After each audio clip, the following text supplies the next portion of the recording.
వట్టి మాంసం ముక్కలండి వేపుతున్నాను. ముందు కరివేపాకు వేసాను నూనెలో, మంచి వాసన వస్తుందని. ఆ తర్వాత వెల్లుల్లి అల్లం పేస్టు, కొద్దిగా ఎర్రకారము, ఉప్పు, పసుపు వేసానండి. మసాలా దాన్ని తగిలించాను.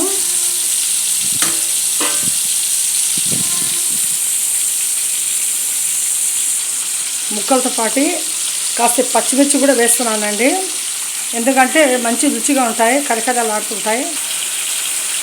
చూడండి ఈ విధంగా ఫ్రై అవుతున్నాయి అవి. ఇది కేరళ స్టైల్ అండి. కేరళ స్టైలు నేను ఫారెన్లో ఉన్నప్పుడు కేరళలో వాళ్ళు చేసే విధానం నేను చూస్తుండేదాన్ని.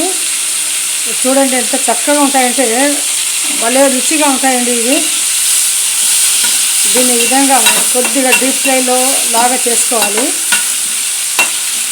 భలే మస్తుగా రెడీ అవుతాయి.